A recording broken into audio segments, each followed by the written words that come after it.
What's going on, everybody? It's your boy Kesh. Now, we're going to pretty much go ahead and get right into this video. First, I want you to imagine this, right? You're 5 years deep into your self-improvement journey. The motivation is gone. Maybe you've made some money, but you're not really living your life's purpose, right?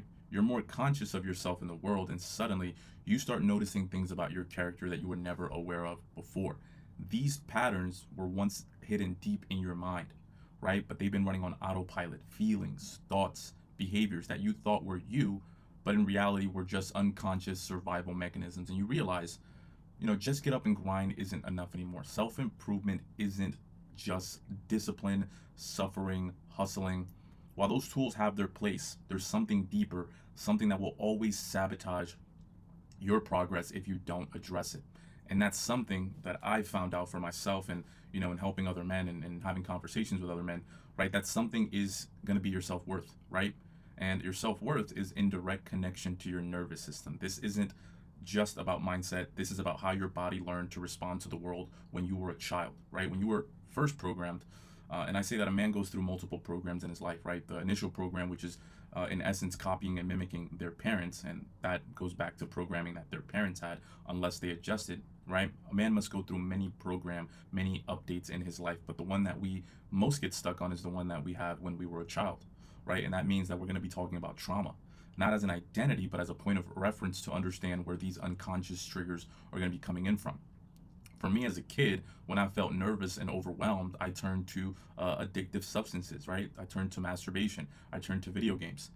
This was my nervous system's way of self soothing. And it wasn't until I made these unconscious triggers conscious that I could finally begin to unpack them. And unpacking these triggers, these unconscious behaviors, is going to be the primordial way that you're going to be able to update your software, update your thinking, right? And update your self worth, which is really the foundation of being able to do anything, right? That's just one example. But the pattern is the same for all of us. A feeling triggers a behavior, especially when your brain is still young and impressionable. And these behaviors get reinforced early on, and then they become your identity, right? It's just what you end up doing. How many of us have done something and instantly after you do it, you ask yourself, why did I do that? It almost feels like your body, the vehicle, was just going in that direction and there was nothing that you can do, right? Again, this is just because your nervous system is used to reacting to certain stimulus in a certain way, right? And it's going to carry it out naturally unless you update your circuitry. So here's the truth, guys. You cannot outperform a wrecked, dysregulated nervous system. And you can't outpace the level of self-worth that you carry, right? If you were taught as a child to make yourself small, that success always feels unsafe because you don't believe that you can contain it and keep it and hold it. You don't have an abundance mindset. If you were taught that you weren't enough or that you weren't capable, those beliefs will follow you. And unless you update them, you will never be able to outrun them. And why is this? It's because your ego, right? Your ego is your protective mechanism. It needs you to stay the same because it believes that if you change, well, then you're at dire straits. You're going to be in trouble. You're going to potentially die. Again, it's your protective mechanism. It's a survival mechanism. It thinks it's keeping you safe, right? Safe from the things that happened to you 5 years ago, 10 years ago, even 20 years ago. But in reality, it's just keeping you locked in time. I really want you guys to understand that. It's keeping you locked in time. And I've made videos about this before where you have adult men and women, right, operating on a seven-year-old's program, right? Not a 7-year-old program, a 7-year-old's program, like a kid, right? And you're stuck in the past, or you're projecting into the future, and feeding old stories with your attention. This is important to understand because not only does your ego keep you stuck in the past to what happened to you, but it also projects into the future that it can happen again so that you remain boxed in and stuck to this identity because the fear of having to be re-traumatized is going to be ever present. So what happens is it becomes a cage, and the real you, the one with purpose, fulfillment, freedom, is trapped inside just waiting to break out. So here's the word, guys. You need to unpack those feelings of unsafety. Ask yourself, where did this come from? Is this mine? Is it my father's? Is it my mother's trauma that was passed down onto me? Right? Maybe they were made to feel small. And the feeling that gave them, they don't want you to feel either.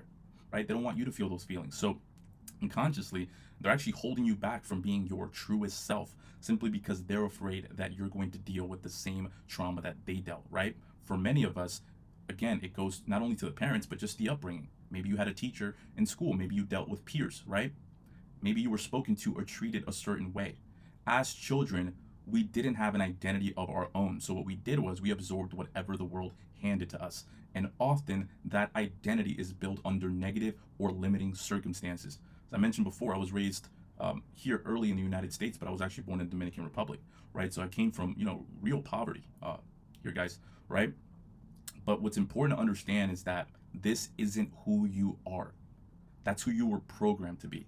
The journey now is about rewriting that programming, building real self worth, and healing the nervous system so that success, love, fulfillment actually feels safe to receive. And something that might enlighten all of us is that we were born with an essence of God. So by nature, just in your very existence as a conscious being, you deserve success, love, and fulfillment.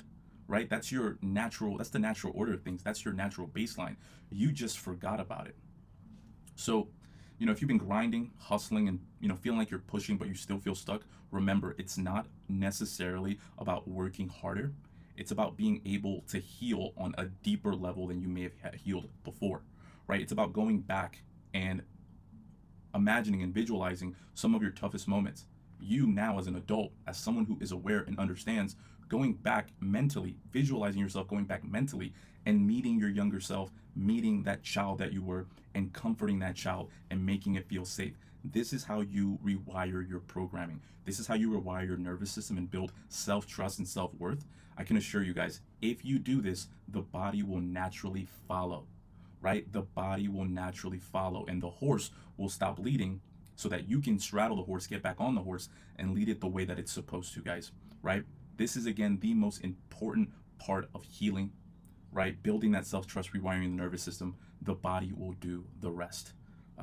Again, this is your boy Kesh. I'll catch you all on the next video. Take care, guys.